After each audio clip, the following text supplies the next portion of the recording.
नमस्कार दोस्तों, स्वागत है आप लोगों का स्टडी पॉइंट के इस ऑनलाइन क्लास सीरीज में।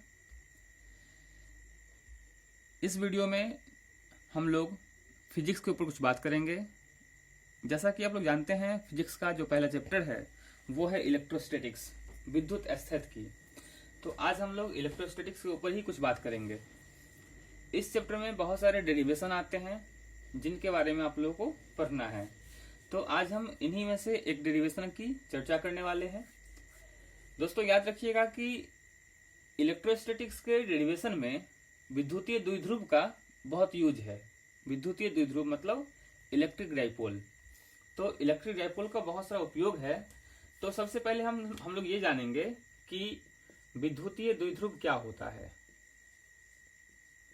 विद्युतीय द्विध्रुव क्या होता है या किसे कहते हैं? Electric dipole. तो दोस्तों, जब भी हम दो आवेश है अपने पास, एक Q और एक और Q।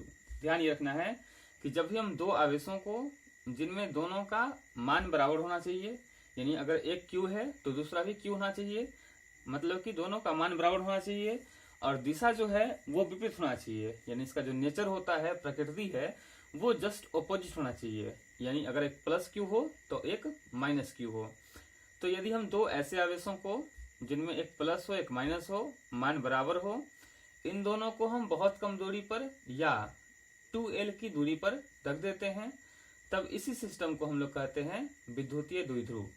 यानी ये जो फिगर है ये विद्युतीय द्विध्रुव है। फिर से हम बोलेंगे, जब हम दो बराबर मान वाले आवेशों को जिनमें एक पॉजिटिव दूसरा नेगेटिव होना चाहिए, बहुत कम दूरी या 2L की दूरी पर रखते हैं, तो इस सिस्टम को विद्युतीय द्विध्रुव कहते हैं।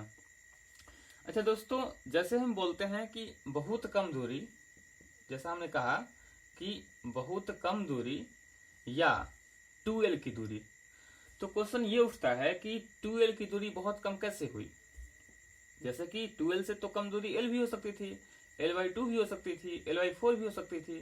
तो हम इस दूरी को 2L ही क्यों माने? तो इसके पीछे भी एक लॉजिक है। लॉजिक ये है कि जब दो आवेशों को जिसमें एक प्लस Q रहेगा एक माइनस Q रहेगा, जैसे ही हम रखेंगे तो होगा क्या कि एक पॉजिटिव चार्ज में और एक नेगेटिव चार्ज में हमेशा अट्रैक्शन फोर्स लगता है, आकर्षण बल लगता है। तो प्लस Q ये चाहेगा कि माइनस को हम खींचे, माइनस Q ये चाहेगा कि प्लस को हम खींचे। अब इस काम में दोनों आवेश अपने अपने स्थान से चलकर आएंगे। मान लीजिए कि दोनों को कहीं यहां मिलना है, तो प्लस Q जो चल के आया वो यहां तक आया, माइनस Q चल के यहां तक आया, प्लस Q चला L दूरी और ये भी चला L दूरी, तो कुल दूरी कितनी हो गई? 2L दूरी। इसलिए किसी भी द्विध्रुव में आवेशों के बीच की दूरी को 2L ही माना जाता है। तो ये तो हुई विद्युतीय द्विध्रुव की बात। अगला बात यह है कि इसी विद्युतीय द्विध्रुव में से किसी एक ध्रुव पर का आवेश केवल मान, दिशा का कोई जरूरी नहीं है, किसी विद्युतीय द्विध्रुव के एक ध्रुव पर का आवेश और आवेशों के बीच की दूरी के गुणनफल को कहा जाता है द्विध्रुव आघूर्ण। इसको हम लोग कहते हैं द्विध्रुव आघूर्ण, और द्विध्रुव आघूर्ण को डिनोट किया जाता है कैपिटल P से, यानी कि dipole moment. Dipole moment is equal to charge into distance between two charges. ठीक है, तो ये हुआ द्विध्रुव आघूर्ण के बारे में। तो विद्युतीय द्विध्रुव और द्विध्रुव आघूर्ण अगर आप लोग सीख जाते हैं तो आपको किसी भी एक्सप्लेनेशन में, किसी भी डेरिवेशन में कोई प्रॉब्लम नहीं होगा। तो फिर से रिवीजन करते हैं। द्विध्रुव क्या होता है? जब दो आवेशों को जिनमें एक प्लस और एक माइनस होना चाहिए, मान बराबर होना चाहिए, 2L की दूरी पर रखते हैं, तो इस सिस्टम को विद्युतीय द्विध्रुव कहते हैं। और द्विध्रुव के किसी एक ध्रुव पर के आवेश और आवेशों के बीच की दूरी के गुणनफल को द्विध्रुव आघूर्ण कहते हैं, डाइपोल मोमेंट कहते हैं। इसे P से रिप्रेजेंट करते हैं। मात्रक की बात करें तो आवेश का मात्रक कूलम, नंबर का कुछ नहीं, दूरी का मीटर, यानी कूलम मीटर इसका मात्रक हो जाएगा द्विध्रुव आघूर्ण का। डायमेंशन की बात करें तो कूलम का डायमेंशन क्या होता है? AT होता है, और M का क्या हो जाएगा? L हो जाएगा, तो इसकी डायमेंशन ALT होती है। तो ये बात हो गई द्विध्रुव के बारे में और द्विध्रुव आघूर्ण के बारे में। अभी हम लोग पढ़ेंगे एक डेरिवेशन। ठीक है, तो पहले इसको इरेज कर लेते हैं।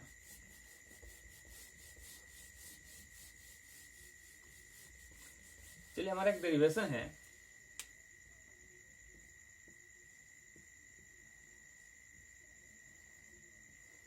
विद्युतीय द्विध्रुव के कारण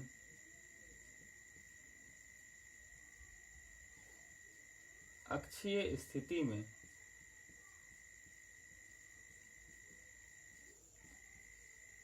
विभव का व्यंजक यानी कि derivation of potential at axial point due to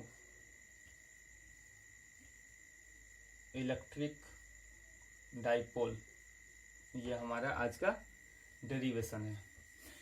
तो सबसे पहले हम लोग क्या देखेंगे कि विद्युतीय द्विध्रुव क्या होता है। तो द्विध्रुव के बारे में अभी हमने बताया कि जब दो आवेशों को, जिनमें एक माइनस क्यू और एक प्लस क्यू होना चाहिए, बहुत कम दूरी पर या 2l की दूरी पर रख दें तो इसी को हम द्विध्रुव कहेंगे। तो 2l की दूरी मान लेते हैं, ये l और ये l, क्योंकि दोनों इस पॉइंट पर आकर मिला, मान लेते हैं। तो ये हो गया विद्युतीय द्विध्रुव। अब इस द्विध्रुव के कारण अक्षीय स्थिति, अक्षीय स्थिति का मतलब होता है कि जैसा द्विध्रुव है उसी के अकॉर्डिंग आगे बढ़े या पीछे बढ़े तो अक्षीय होगा, ऊपर जाए या नीचे आए तो निरक्षीय होगा। तो अक्षय की जहां तक बात है तो इसके आगे एक अक्षीय स्थिति, एक पोजीशन मान लेते हैं, ये एक पॉइंट P मान लेते हैं। अब अक्षीय स्थिति में निकालना क्या है, विभव, पोटेंशियल। तो दोस्तों हमने बताया था कि विभव क्या होता है।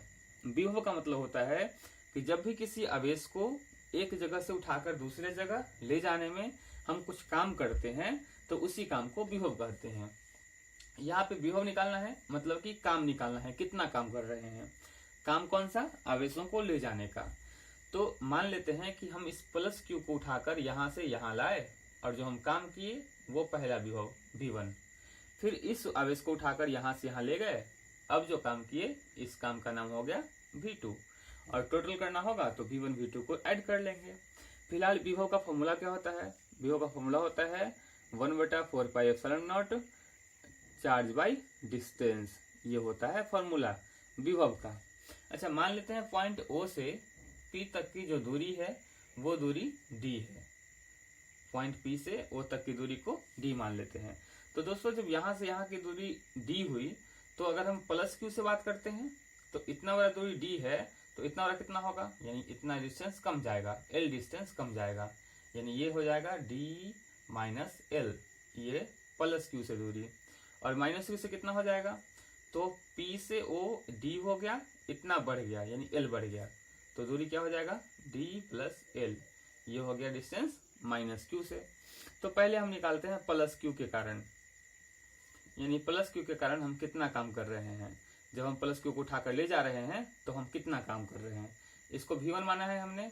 फॉर्मूला क्या होता है 1/4πε0 आवेश यानी Q बटा दूरी, तो प्लस Q से कितना दूरी है D माइनस L, तो D माइनस L, ये हो गया V1। अब हम निकालेंगे माइनस Q के कारण, तो माइनस Q के कारण जब निकालेंगे इसको हमने क्या माना है V2, और क्या हो जाएगा फॉर्मूला 1/4πε0 चार्ज हो गया माइनस Q बटा डिस्टेंस, तो माइनस Q से कितना डिस्टेंस D प्लस L, तो ये हो गया डिस्टेंस, तो ये हो गया माइनस Q के कारण। अब हम लोग क्या करेंगे, निकालेंगे V टोटल, तो लिखेंगे V टोटल बराबर V1 प्लस V2, यानी कि V टोटल बराबर V1 कितना 1/4πε0 Q बटा D माइनस L, और प्लस इसका कितना मान Q2 का, सॉरी V2 का 1/4πε0 माइनस Q बटा D प्लस L। तो यहाँ से V बराबर जो कॉमन है कॉमन कर लेते हैं, Q दोनों में है ऊपर में और 4πε0 दोनों में है, बचा क्या 1/D माइनस L और माइनस मल्टीप्लाई होके 1/D प्लस L। उसके बाद V इक्वल टू Q बटा 4πε0 और इनका एलसीएम लेंगे तो D minus L into D plus L। Minus minus cancel out, plus plus ऊपर डी प्लस एल माइनस, यहाँ क्या आएगा डी माइनस एल। यहाँ के बाद v is equal to Q बटा 4 pi epsilon naught D plus L minus D और minus minus plus L by A minus B into A plus B क्या होता है A square minus B square, plus D से minus D cancel out. अब आते हैं थोड़ा सा पीछे यहाँ पर,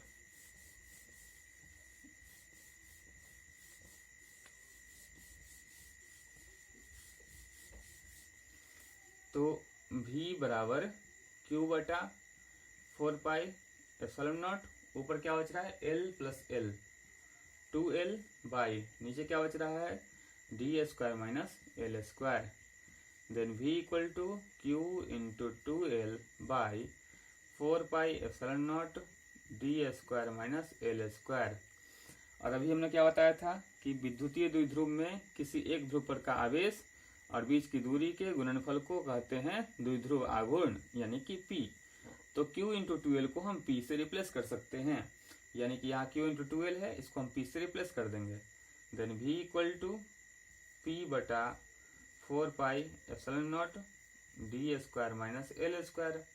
और D दूरी के कंपेरिजन में L दूरी बहुत छोटा है, क्योंकि L कौन सा दूरी है आवेशों के बीच की दूरी द्विध्रुव वाला, तो बहुत कम होता है, अर्थात हम L को नेग्लेजिबल कर सकते हैं, अप्रोक्सीमेटली 0 मान सकते हैं।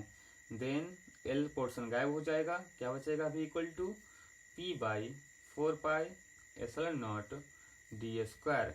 तो ये हमारा हो जाएगा इसका डेरिवेशन। तो यदि आपसे कोई पूछता है कि विद्युतीय द्विध्रुव कारण अक्षीय स्थिति में विभव का क्या डेरिवेशन आएगा, तो विभव का फॉर्मूला ये आएगा P बटा 4 pi epsilon naught d square. अभी हमने अक्षीय में बताया, अब अगली वीडियो में हम निरक्षीय के बारे में बताएंगे, और जब अक्षीय और निरक्षीय खत्म हो जाएगा तब फिर से हम शुरू करेंगे विभव हटा के तीव्रता के बारे में। विद्युतीय द्विध्रुव कारण अक्षीय स्थिति में तीव्रता, फिर निरक्षीय स्थिति में तीव्रता। तो ये 4 डेरिवेशन है, जिसमें कोई एक डेरिवेशन बिहार बोर्ड हर साल पूछता है, खासकर बिहार बोर्ड तो पूछता ही है, हालांकि ये एनसीईआरटी का सिलेबस है, तो सीबीएसई के लिए भी इम्पोर्टेंट क्वेश्चन है। आप लोग को अगर समझ में नहीं आ रहा हो, कहीं कोई प्रॉब्लम हो रहा हो, तो आप हमारे कमेंट बॉक्स में बता सकते हैं। और अधिक वीडियो के लिए हमारे साथ बने रहें।